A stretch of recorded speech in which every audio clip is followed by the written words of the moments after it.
हम हर दिन उन फिलिस्तीनियों पर गोली चलने के मामले देख रहे हैं जो खाने की तलाश में हेल्प सेंटर तक पहुंचते हैं या वहां से लौटते हैं। कई बार यह गोलियां हेल्प सेंटर के भीतर खड़े लोगों पर चलाई गईं, तो कई बार वह लोग निशाना बने जो खाना या आटे का बोरा लेकर वापस अपने घर लौट रहे थे। यह कहना है भुखमरी के बीच घेरे में फंसे गजा के डॉक्टरों का। अब सवाल यह है कि इजराइल द्वारा किया जा रहा यह नरसंहार रुकेगा या गाजा के नेस्तो नाबूद होने तक ऐसा ही चलता रहेगा। इजराइल को अपनी रक्षा का पूरा अधिकार है, लेकिन क्या वह गाजा की महिलाओं और बच्चों को मारकर हासिल हो सकता है? क्या दुनिया ने अपनी आंखें यह मानकर मूंद ली हैं कि सब कुछ ठीक चल रहा है, या फिर उनकी आंखें खुली हैं और वह लोग यह मान रहे हैं कि जंग में सब कुछ जायज है? 7 अक्टूबर 2023 को हमास द्वारा इजराइल पर हमले के बाद चली कार्रवाई में हमास के तमाम बड़े नेता मारे जा चुके हैं और जो रह गए हैं वो केवल सिर्फ 10 से 15% इलाकों तक ही सिमटे हुए हैं। हिजबुल्लाह खत्म हो चुका है और ईरान ने अपने कदम पीछे खींच लिए हैं। मगर जिन अंतर्राष्ट्रीय संगठनों पर युद्ध रुकवा कर हल निकालने की जिम्मेदारी है, वह पंगु से दिख रहे हैं। जो देश अपने आप को मानवाधिकारों का मसीहा कहते हैं, वह भी इजराइल की ही मदद कर रहे हैं।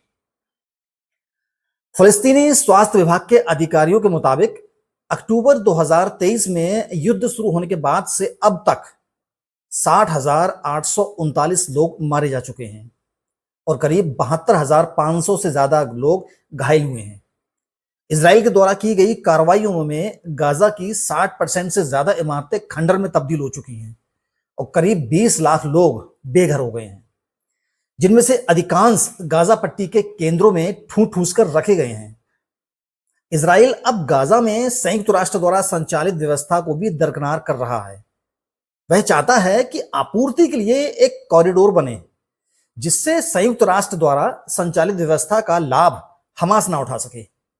जबकि संयुक्त राष्ट्र के मानवीय मामलों के उप महासचिव मार्टिन ग्रिफिथ्स ने चेतावनी दी है कि यह योजना गाजा में पहले से ही गंभीर मानवीय संकट को और गहरा सकती है। इजराइल अभी फिलिस्तीन और गाजा में युद्ध रोकने के मूड में बिल्कुल नहीं है। वह गाजा के अस्तित्व फिलिस्तीन के रूप में खत्म कर देना चाहता है। यही वजह है कि इजराइल के रक्षा मंत्री ने गाजा के नागरिकों को एक ह्यूमैनिटेरियन सिटी तक सीमित करने की योजना बनाई है। यह सिटी गाजा के दक्षिणी रफा उनके खंडरों में बसेगी, जिसमें शुरू में लगभग 6 लाख लोग बेघर हुए हैं वो फिलिस्तीनी इंसानी ट्रांसफर किए जाएंगे। उसके बाद 20 लाख लोग। इसके पीछे इजराइल का मकसद है हमास के सदस्यों को गाजा के लोगों से दूर रखना। इस सिटी का संचालन का दायित्व अंतरराष्ट्रीय संगठनों का होगा, लेकिन नियंत्रण इजराइल रक्षा बलों का। इस योजना के खिलाफ 16 प्रमुख अंतरराष्ट्रीय कानूनविदों ने पत्र में लिखा है, जिसमें स्पष्ट रूप से इसे अवैध बताया गया है। उनके अनुसार यह नस्लीय विनाश का एक और नया तरीका है। गाजा में मरने वालों में अब पत्रकारों के नाम भी शामिल हो गए हैं। बीते रविवार रात गाजा शहर में इजरायली हमले में अल जजीरा के पत्रकारों की मौत हो गई। अल जजीरा के अनुसार मारे गए 5 पत्रकारों में से 4 पत्रकार अल जजीरा के नेटवर्क से जुड़े हुए थे, लेकिन इजरायली सेना ने अल जजीरा के पत्रकार अनस अल शरीफ को हमास का आतंकी बताया है। सच क्या है यह कहना मुश्किल है।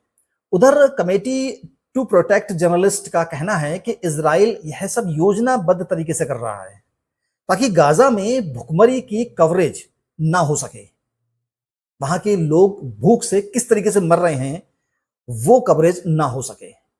फिलहाल गाजा की स्थिति के लिए पूरी तरह से दोषी कौन है, यह गूंगी और अपाहिज दिख रही इस दुनिया को तय करना है। दोषी जो भी हो, लेकिन इजराइल को यह समझना होगा कि इस पूरे संघर्ष में मां की गोद में भूखा बच्चा विजय का नहीं बल्कि त्रासदी का प्रतीक है और यह उसके खिलाफ सबसे बड़ा राजनीतिक हथियार भी बन सकता है। मिलते हैं एक और सच्ची खबर की वीडियो के साथ, तब तक लिए अपना ख्याल रखिएगा। जय हिंद।